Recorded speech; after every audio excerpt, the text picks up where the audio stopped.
Welcome to Off the Record Podcast with me, Verity, and my co-host Cat, where we chat to people in Scotland who are working in the music industry today. And this week we've got two very special guests. Cat, do you want to tell the people who we've got on today? Yes, so the moment Off the Record were like, who do you want to have on this podcast? I knew there was two people on my hit list straight away, and I am so glad we got them on so quickly. Our guests this week are Lou and Katie from Classy Lassy PR. I've known Lou and Katie for a while now. We've worked together on different projects, or I've followed their work. People might know Lou previously from their music name Amy Lou. They have recently changed that, but the music is still banging, always will be, so please check it out. And Katie from Underground Sounds Edinburgh, who actually won an Indie Business Award last year and is up again this year, so well done, Katie. But what the big project we've got them on talking about mainly is their venture into Classy Lassy, which is doing a bit of PR and artist management, and what they've achieved in the past couple of months, which you'll learn all about soon, has been incredible. It is incredible. We chat all about how they got started with Classy Lassy PR. We chat a little bit about, dealing with imposter syndrome when you're sort of starting managing. You don't really, get into grips with everything. And the highlights they've had so far, which have been loads in the short time that they've been doing this. It's really amazing.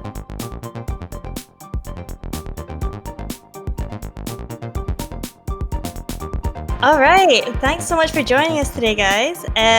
So let's just kick off. For those who don't know, can you explain a wee bit about Classy Lassy PR and what a manager does? Yeah, so hi there, my name's Lou. So Classy Lassy, it's become a bit of a hybrid of projects. So it started primarily as a PR service, and it's kind of developed into its way into a little bit of kind of an artist management company. In terms of what I do and really what Kay does as a manager as well is you're taking care and responsibility of your artist. And something that's become quite relevant, especially in this daft old time we're going through, is you're not just responsible for, your artist's kind of career within music. You can also become like their ma and also like their therapist, which I wish was in the job description, but but no, you really are like you become like this figure for your artists, and you become it's quite full on. It's quite 24/7, but it's so fulfilling. Yeah, totally. You just become like a second parent, or they become like your kids. I can totally imagine that. So we're also joined by Kate. So how did you two start working together? We started working together years ago, on different projects, and I think we became so naturally good at working with each other. Like when we were thinking about doing Classy Lassy, Lou had asked me to join me for a campaign, and it was just yes. So you two started working together. So has that how has that been? Because working with friends, that can be tricky. I think it's naturally progressed. Like Katie said, we have bounced off each other on projects numerous times. So it's something that we knew, our working relationship works. So when I was an artist, when I performed under the name of Amy Lou, Katie was, this is going to sound, I'm going to out myself for everything that I used to do in the past, but Katie used to be my pretend manager, so I looked more professional as an artist. Katrina's laughing because she knows it's true. So that's a tip, guys. Any artists, pretend that you have a manager. Anyway, I know, but Katie, she's amazing at what she does. Like I say, she supported me so much as an artist when I was in Amy Lou. Again, she's put on shows when I was an artist. So naturally, when I was segueing from being an artist into working within the industry behind the scenes, it felt really natural. Whilst I was taking on a couple more artists, it felt really natural to get Katie involved because she knows her stuff. She's a babe. She knows what she's doing. Okay, I hope you're sitting there being like, totally right.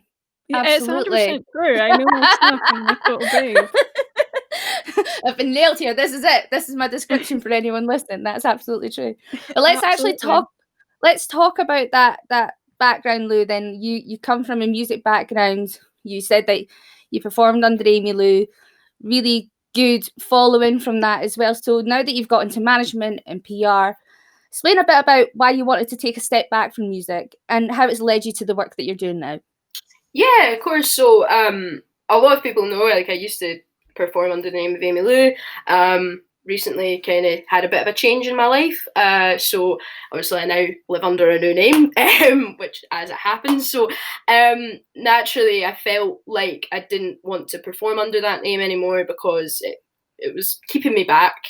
And kind of going through music as an artist from Fife in particular, Fife is an area, has an amazing music scene, and it's not pushed in the direction it needs to be. So when I was kind of taking Amy Lou off the back burner, I was thinking, how can I keep doing music? How can I still be in the industry?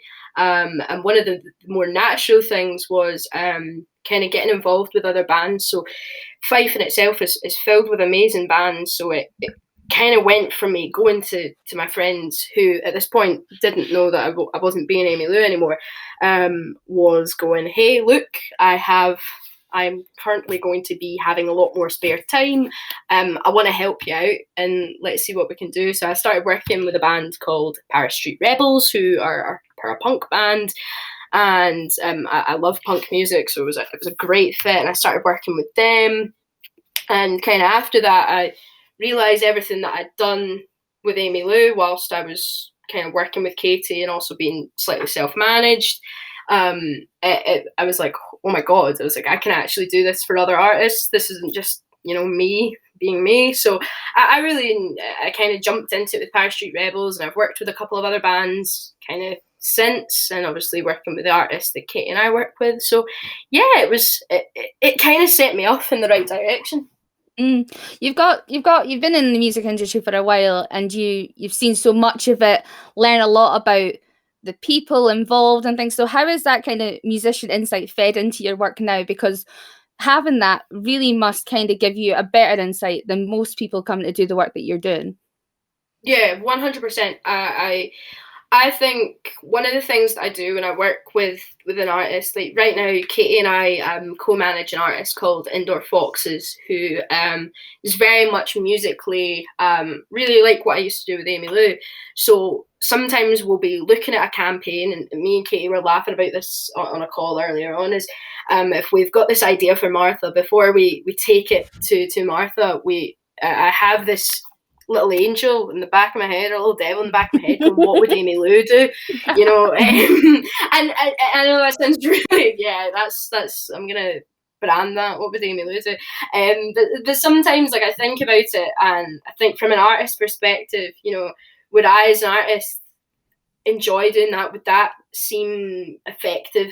So yeah, I like having that artist background, because there's so many times you can find yourself watching like these YouTube videos, or you go to some of these conferences, and there's some things, sometimes you can find yourself sitting as an artist going, actually, I don't think that would work for me. So having that artist experience, especially very recent artist experience, you can go, actually, I know that doesn't work from an artist perspective.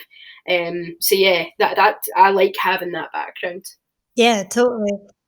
I do think we need to bring up, though, you used to self-manage. You did. We need to talk about that. Because to be fair, it's an important thing, because for a lot of artists, that is it at the start. They have to self-manage, or they don't find themselves in a position to financially be able to get involved with management or PR, whatever. So there's a lot of things they need to do themselves, especially when they're just starting out and they're very ambitious. So it would be daft not to ask you what kind of points and advice you would give to those who are in that position right now.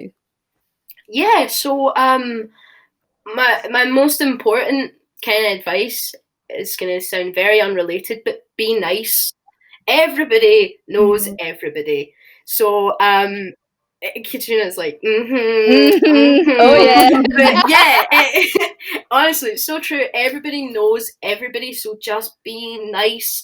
But like, I cannot stress that enough. Like, be nice to everybody that you touch, because you don't know who knows who. And that can sometimes be quite detrimental.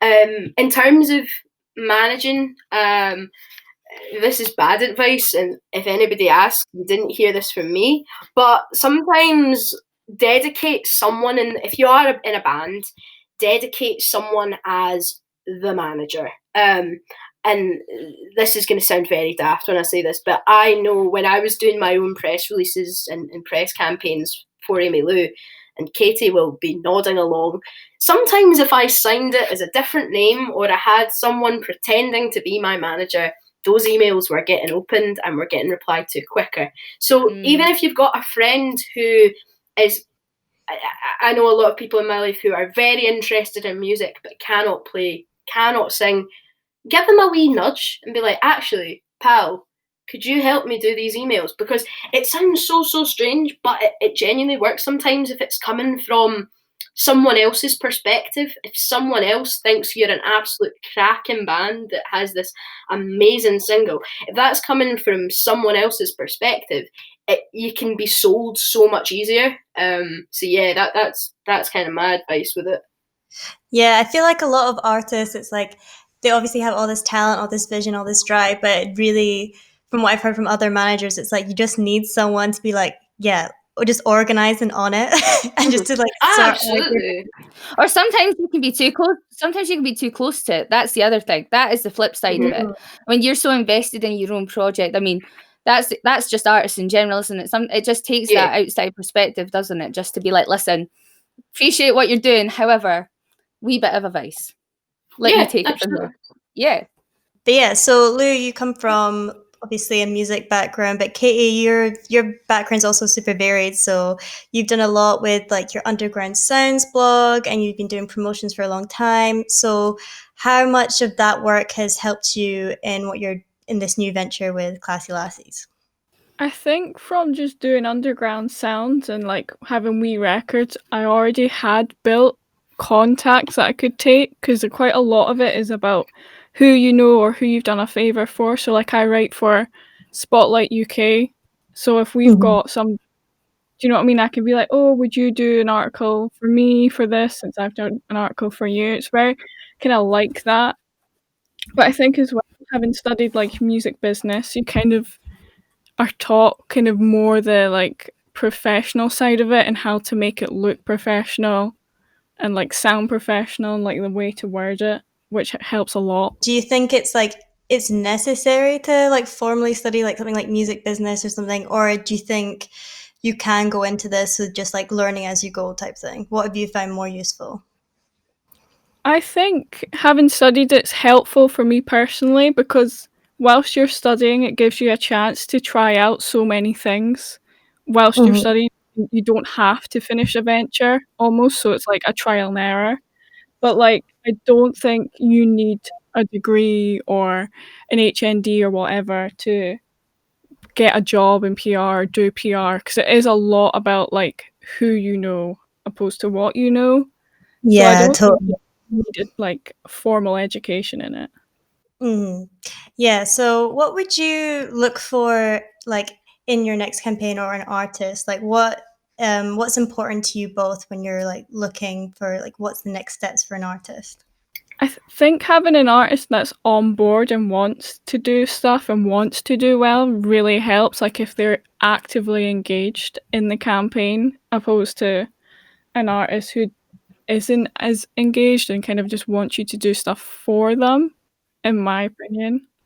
Yeah, I totally agree. I think a lot of people think that like if a manager comes on board, or even like a PR company all comes on board, it's like, right, time to put my feet up, get a wee cup of tea on the go. When it's really not. See, what I've found is the moment that a manager gets involved, or like a PR company, or even like a radio plugger, to me that's, as an artist, you should see that as a level up. So if we weren't working before, we're working now.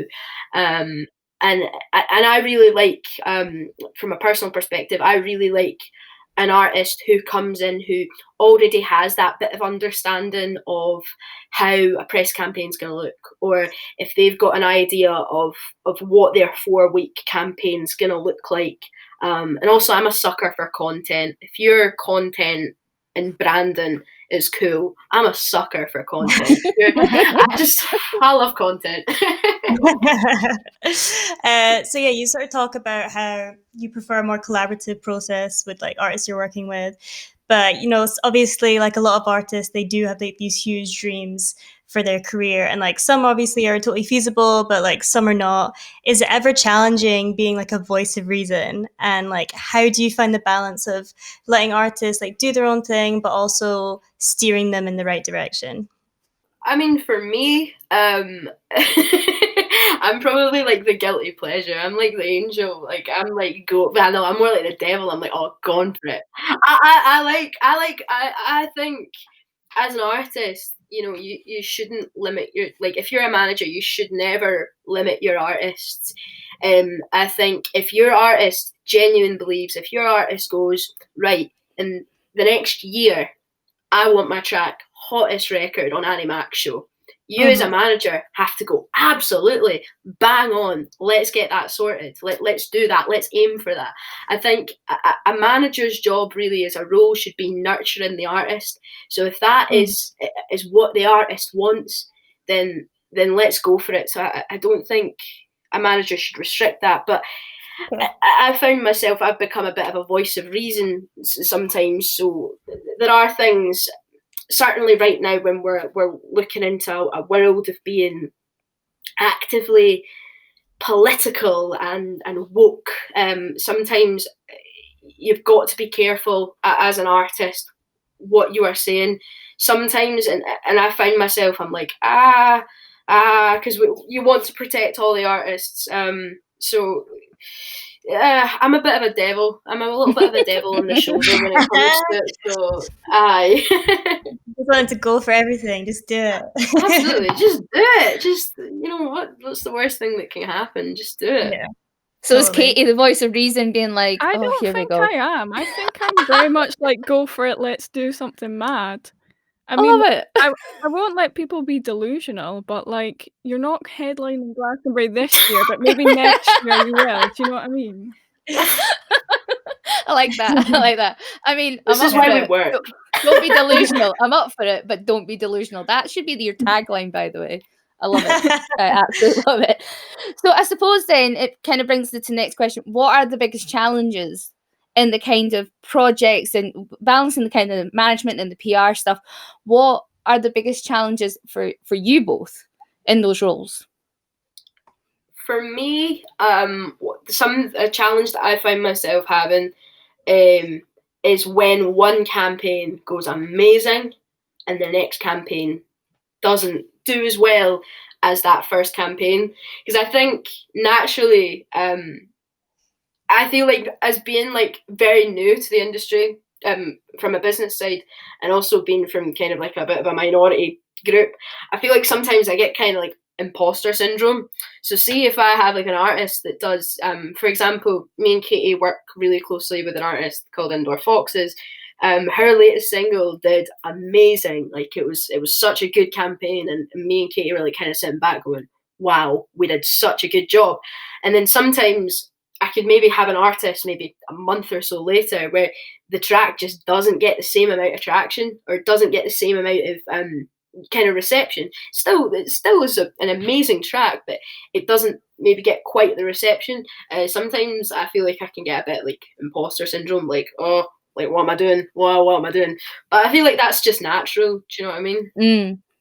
How do you manage those like feelings of like imposter syndrome and doubts, but still remaining like positive and like optimistic for your artists? Like, do you ever share those like feelings with them, or is it always just like, no, don't worry, pick yourself up, like it'll be fine type thing?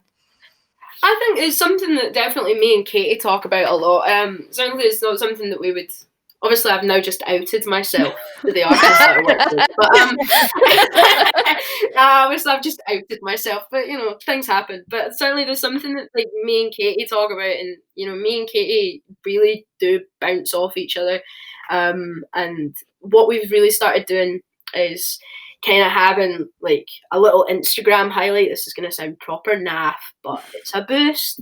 Is having like a little bit of an Instagram highlight of like all the like coverage that our artists get. So, for example, like Indoor Foxes shared a little thing on Radio 1, so like that was going straight in the highlight.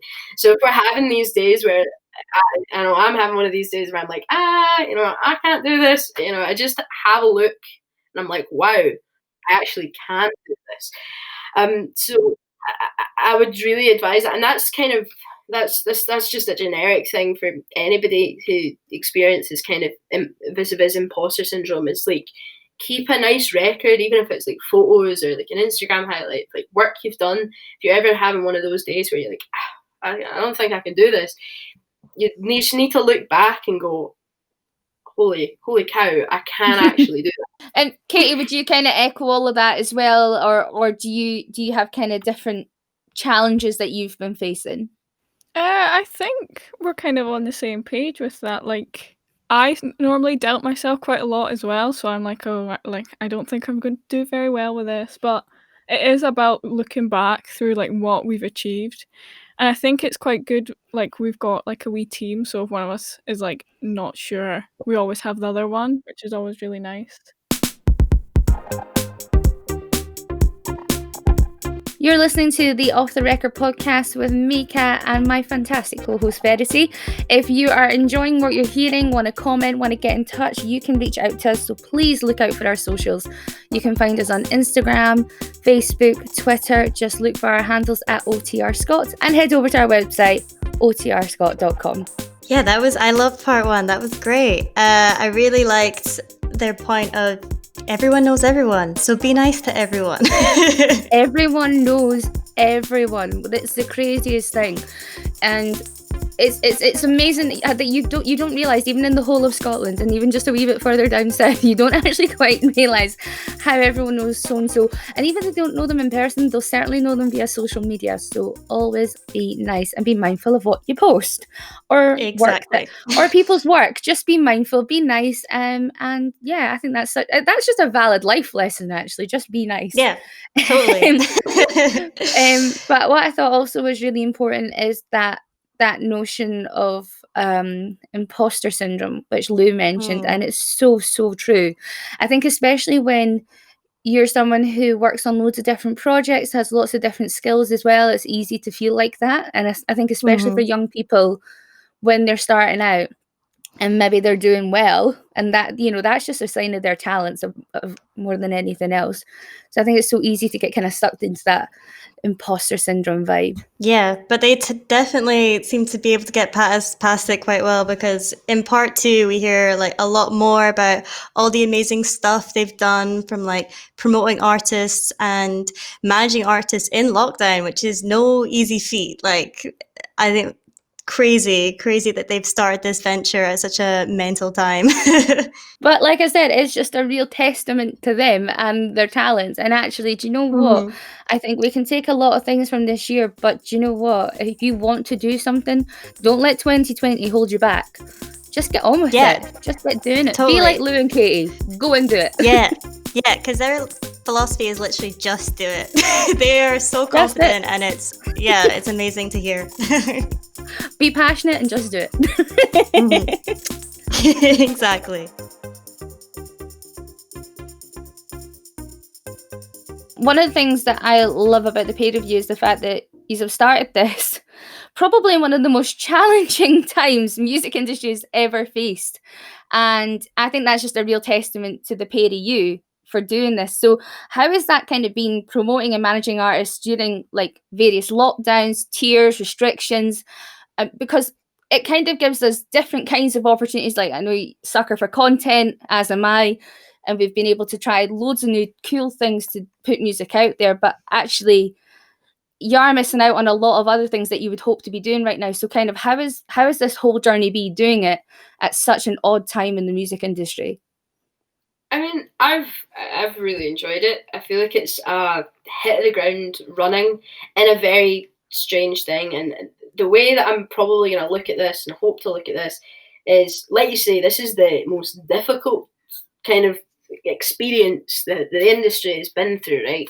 And the way that I'm looking at it is like, right, if I can do it now in a very chaotic time, then of course I can do it at a different thing. And that sounds insanely big-headed, but that's how I'm driving myself. Is, you know, if I can learn on my feet at this point, you know, going forward, it's hopefully only going to get better. So that's how I'm looking at it. Following on from that positive note, what have been some of the high points since you started Classy Lassy? You mentioned like your highlights reel on Instagram. What would you say are the biggest high points for you? So for me, obviously Katie and I work. Again, I feel like I'm just name dropping my artist, but I'm so proud of her. I know Katie is as well. We've been aware of an artist called Indoor Foxes in Edinburgh for about 2 years. So Indoor Foxes supported me in Mash House in Edinburgh. This time last year, actually, it was a year ago on Monday. So it's just quite crazy. And we reached out to her because her as an artist, Katie and I kind of identified her as being like, this is the perfect project, because musically she is insane and just she's a content queen. And we approached her, and just seeing her shine has been amazing. And I know Katie will agree. So seeing her like absolutely freak out because her track got played on Vic Galloway's show, and got played on Phoebe and Shireen's show, and then obviously she got her like little minute with me on BBC Radio 1, and she was getting kind of national coverage, and just seeing her shine as an artist, and like you say, such a difficult time in the music industry. Like for me, that's been like such a highlight. Is just seeing her shine and continue to shine. It's been unreal. I've really liked it. Yeah, I couldn't agree more, to be honest. Like, watching the Indoor Foxes kind of come into herself as an artist as well. Like, when we first started working with her, she didn't know some of the things, like doing up about press release, and she's just so confident in herself now, and it's just like the best thing to see. It's like somebody blossom. You have achieved that in such a short space of time. Like, I think we need to really highlight how much you have achieved with Indoor Foxes in a very short space of time. What would you put that down to? I think, Katie, I'm sure you'll agree with me on this, but I think, and this is from an artist manager's perspective, I think if you don't love it, you cannot push it. See, if you genuinely love an artist, if you are behind that artist every step of the way, and you know that you are working to push that artist, I think it's inevitable that you're going to get something. See, if you're not into it and you kind of half-arse it, like it's not going to work. And I think because Katie and I are equally so passionate about her as an artist and the music that she makes and the music that she is writing, I think that's completely down to it. And I don't think, I mean, me looking back at it retrospectively, you know, I think that is it. That's how we managed to do what we did with her, and you know, in a 2-month period. You know, we've got her from where she was to where she is. I think it's down to that is sheer love for her as an artist. Yeah, like I think as well we were genuine fans of Indoor Foxes. Like we were working with her, so I feel like because there was a genuine love for the music that shone through, so people were like, oh, like they're really excited about this, and it kind of just went on from there. We've spoken about what appeals to you guys, right? But what do you think makes you appealing to artists who are potentially interested in working with you? What makes you stand out from all the others? What is it about you that's appealing? Well, Straight in there. Straight in there. I've got an answer. Well, we're pretty good. No, I think Katie and I as a combo I think we're a great team. I, as you have noticed, have a cracking sense of humour. That genuinely helps. Like, because Yeah. when we have meetings with people, it's not like really, really serious. It's quite funny, and we laugh for most of it. And then I feel like that breaks the ice. So then people are more drawn to us. Absolutely, and I think me and Katie have, as I say, we've worked together for going on like 2 years now. Katie sent me obviously when I first reached out to Katie. This is like such a cute love. Well, it's not love story, but it was like such a blossoming start of our friendship. So obviously, as an artist, I sent Katie badges in the post with like a letter being like, thank you so much for covering my track. I love what you do as Underground Sounds. And now we're like best pals. But we have worked on so many things together, so like we know how each other works. And we as a team, like we merge very, very well. So I think that we're not two separate entities like working on two different projects. We can come together on a project and absolutely hit it out of the park. I love bigging us up, by the way. I mean, to be honest as well, though, like before we'd done Classy Lassy, stuff we worked on did well. Like we put on a show at Sneaky Pete's and it sold out. Do you know what I mean? Like we have done stuff together that was successful. So I feel like that also drew people to us. Yeah, absolutely. See, for people listening who are like, I want to be them, I want to do what they're doing, what kind of other advice would you give? Because you have covered a lot, but what kind of key bits of advice would you give to them who just want to be like you guys and doing what you're doing? I would say, because I'm like the opposite of Katie, like I didn't go to like college or uni to do music business. Like all of my experiences have been practical. So my advice for someone like me who has not come from a music education would be, don't let that hold you back. Because for some people, you will need it, but for some people, I know a lot of people will go, I don't want to jump into it because I don't know what I'm doing. That is not true. There's so much. If you love music, then you've already got about half the job. I think if you are looking into Get At You, best way I can explain it is if there's a local band that you are passionate about and you're like, I absolutely love them, approach them, see if there's anything that you can do to help them, and just get that hands-on experience, and just do that. That's my advice. Yeah, I think you should just do it. Like, just go for it. If there's people that you'd like look up to, like if genuinely people listen to this and we're like, we want to be like you, just message us. Like I would give anyone, like support or advice. But yeah, you definitely don't need an education. But like if you want to go to Edinburgh College and do it, the guys there are great. If you want to do it Perth, the guys there are great. Like, but yeah, I would just go for it. And kind of just get involved any way you can, whether it's you're asking to shadow somebody doing a press release or if you're wanting to work with a local band, I would just get in and like get stuck in with it. Yeah, every day's a school day. Every day's a school day. Don't I know it? Don't I know it? So, Katie, you also have your own record label. So that's We Records. Can you tell us a bit about how it feeds into the rest of your work? Well, I think having it, that's like probably the first press releases I had done. So that had set me up quite well. And I always know like it kind of is a fall back on if people want an extra push to say like, oh, there's a label behind them. Like I can always offer that. But yeah, I feel like just having it there kind of helps. I think you both have so many skills. It's mind-blowing. And it feels like today, though, we need to have loads and loads of skills in order to be successful at anything.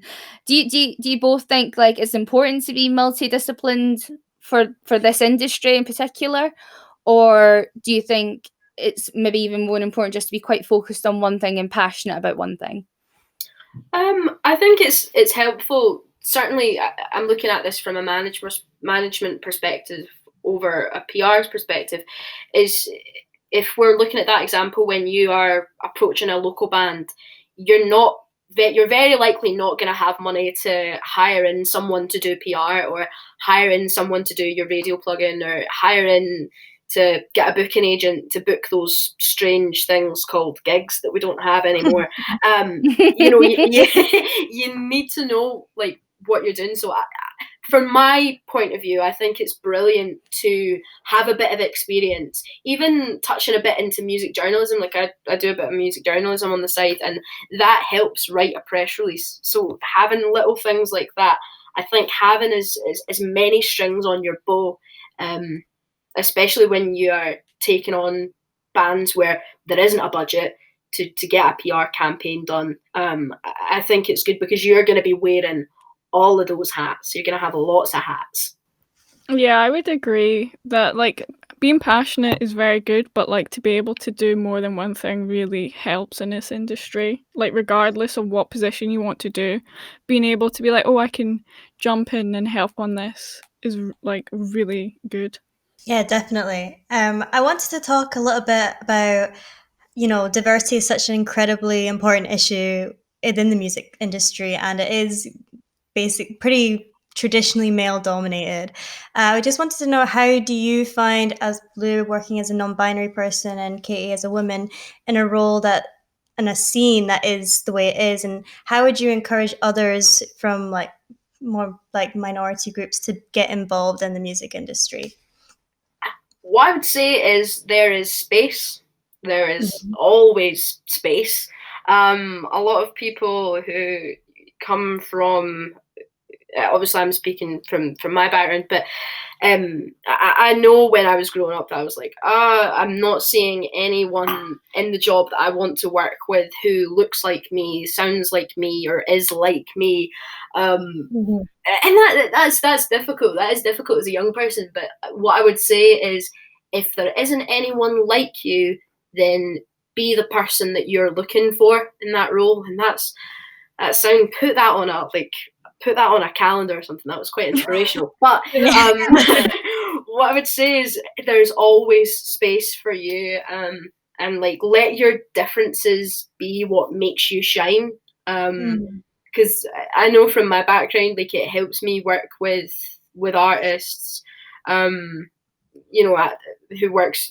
I've recently taken on and working with a queer artist, and being within the LGBTQ plus community, from an instra's perspective, I was a really quite figurehead of, as an artist, I was very much in the LGBT community. So I understand that, and I understand it from an industry perspective. And yeah, there is always space, and I think that's the most important thing. Is if you're not seeing anyone like you, then you need to be that person to make space for the others. Yeah, definitely, because you were sort of talking earlier about how you sometimes get waves of like imposter syndrome, like, oh, am I cut to do this? I don't know, like, do you think part of that is because there's so few people that you see yourself represented in the industry? Do you know what I mean? I think so. Yeah, I would say so. I think because there's so few people who are, either gender fluid or non-binary, especially in the Scottish scene. When you find the token one, you're like, oh, hello, friends. But coming from that background, it is quite daunting, and I think that does add to it. It does add to it, being like the only like queer person in the chat sometimes is a bit awkward. But yeah, I think it does add to it. But like you say, I think we're moving like so quickly towards a diverse and an inclusive, and that's not just a sexuality or gender. That brings in race and disabilities, and that was a chat that I was having someone earlier on when we were at Resonate. Is where there's not going to be full equality until there is an ultimate equality of gender, of sex, of race, of sexuality, and disableism, and yeah, absolutely. Sorry, deep chat, but it's so important. But we are moving towards that, but there's still quite a while to go. Yeah, Katie, would you agree with that? Would you say that's similar to your experience working in the industry? Yeah, I feel like you shouldn't be discouraged by the fact that like most of the people you come across are men, straight white men. But I feel like there's positive change and there's a lot of people there to support you and there's a lot of like charities there to support you, like help musicians and that so I wouldn't be discouraged by it. And I feel like we're moving in a positive direction for sure. We're getting to talk to so many incredible young people working in the industry in Scotland today. And it's really exciting to see and hear from so many young people working in the industry. How do you both feel being young people working in the industry? Is there an ageism to things, or do you feel it's pretty accepting?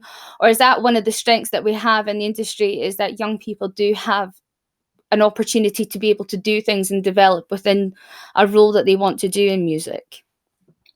I think so. I've never encountered ageism because I'm friends with you, Katrina. So no, I'm joking. I'm gonna get blocked on Only Twitter. because every single day I'm like, oh my god, I'm getting old. Like, I'm too old for this industry now. Every day that's a text. Just the moment you wake up, I'm so old. Like, that's how you have to deal with it. I get it. But no, I'm getting blocked on Twitter after this. But never, not hovering over the blocked button as we speak. I'm joking. I've never blocked you. Never. No, but absolutely. From an industry perspective, like I've never encountered like ageism. Like I've been really lucky to have shadowed Derek McKinnon of Newfound Sound recently, and he has got years and years of experience. So shadowing him has been brilliant because he does things completely different to how I would even think about doing things. So getting kind of that mix, everyone that I've approached, not even a local stage, but even in Scottish, even if they've not got the time, they have got back to me. So I don't think it's closed off. I think it's brilliant. And Katie will agree with me. We certainly, with the friends that we have, we've got an amazing network of young people as well that we're really close to across Scotland and even in the northeast of England, where there's a brilliant community of young people working in the industry that we can bounce back and forth off of. So that's brilliant. Yeah, I don't think anyone's been ageist towards me ever doing musicy things. I mean, that's reassuring for people listening. Then they're like, "Oh, Yeah. good, we're on the right Don't track." worry, Then guys. Doesn't matter if you're young. Yeah, because I think some people could be like intimidated by the idea of like going into something and they were like, oh, I'm too young, I don't know. But that's good to hear that you guys are just like, no, just go for it. People are genuinely nice. You can do Just it. do it. Just do it. When in doubt, just do it.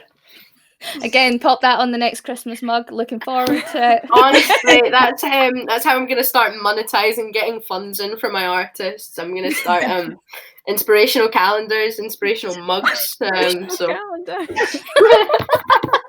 Yeah, that's how you monetize in the modern music industry. That's how you really make money in the music industry. That'll be the next episode. Oh, brilliant. Well, I suppose one thing left to ask is, what can we expect next from both of you? Yeah, I mean, certainly with the artists that we work with, obviously Indoor Foxes, she's in the works of something really, really cool, just for the last bit of 2020, and obviously we're starting to look at what life after COVID looks like, and certainly in terms of getting our artists back on the road. Pretty much all the artists that we work with have tours that are hopefully booked post-COVID, so that are going to hopefully come into fruition. So really, next year, our calendar is going to look disgusting because it's like constant, like, so and so's on tour, and then so and so has a single, and so is playing a festival. So yeah, but that's kind of the year that we're all like looking forward to. So yeah, it's just going to be madness, but it's going to be classy. But classy madness. I like that. Again, get that on a mug. Another slogan. Oh, thanks so much, the pair of you. This has been such a good chat, and I think it's going to really encourage a lot of people. I think it's going to be, because it's true, like when you do think of certain areas of the industry being quite stuffy, especially I think when it comes to management and PR, it's reassuring for people, like actually if you've just got enough passion for it and enough drive, you can achieve so much in such a short space of time. So thank you so much. No problem. Thanks for having us. Oh, I just love chatting to them. They're just so funny. They're so good. And They're so honestly, anything they do, I just have full belief in it because passion, and they have buckets full of it. I think for me as well, what I found really interesting is this idea of like everything kind of was connected. So be passionate, don't be afraid to diversify your skills. And actually what is so important, we talk about how you can appeal to management and PR, but actually how can they appeal to you? How do they fit you? How do they fit your sound? And it's what's clear is they've got a roster that's working for them, and they're working for, you know, their artists really, really well, and it's shown just by how much success they've had. So I just think that's so important. And actually, don't be afraid to diverse your skills. But also I think what's really important is don't feel pressurized as well. You know, don't run before you can leap or whatever. Don't run before you can walk. Do what you can. There's no pressure with these things, but what they're doing is super, super clever, because by tapping into all those skills, you know, you're just opening the door for more opportunities and actually keeping ownership of your work. Yeah, totally. And I also really liked their sort of philosophy of being like, we want to collaborate with the artists. We don't want to just tell them what to do. Like, we want the artists to have a vision, and we want to like facilitate that vision. Because I feel like, you know, when you watch like films and TV, you get like the manager who's just like, I don't know, the bossy sort of just like, guys, we need to keep to a schedule. Like, dude, you're going to do what I say. Like, you know what I mean? Like the evil manager, like trope. But they're just sort of like really want to work with the artists, and really just are so passionate about them that they just want them to succeed and do well. And like, because they believe in them so much, which is so nice. And that sort of like collaborative effort to make something great is really like great to hear, you know? Yeah, and I think that's interesting. That's where Lou's kind of like music background comes into play. I think like Lou knows exactly what it's like to be that artist and to put your trust into a management, and hoping that, you know, they're working with you and, you know, you're working great together. And actually Katie, having the record label as well, knows, you know, has that extra bit of insight. So they just balance each other out really well. What a wee dream team. So they are. They really are a dream team. And I also thought it was interesting, we sort of circled back to diversity, which also sort of came up with Talia, you know, sort of working in an industry that wouldn't usually have space for people like Katie and Lou, but sort of they're making space and they're doing it, and they sort of, regardless of what sort of expectations people have or who they think they see in the music industry, they're making their own way in it. And that's really cool. Like, you know, your differences is what makes you shine and what makes you appeal to other people. Do you know what I mean? So I thought that was really interesting as well. I think we're hearing a very loud message just about diversity in the industry, and we're seeing a wave of new people working in it that are going to be really shaking it up, and it's about time, and it's really exciting.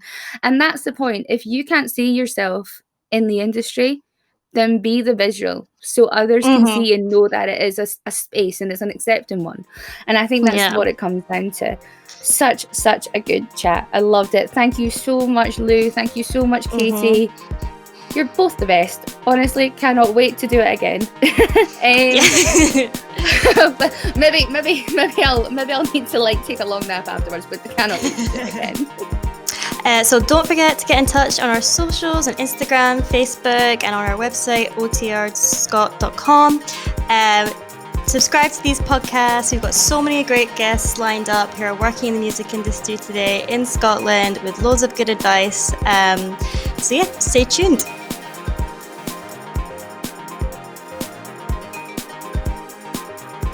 Off the Record is produced with support from Creative Scotland, Youth Music Initiative, PRS Foundation, in association with Youth Music, the Academy of Music and Sound, EmuBands, and the Association of Independent Music.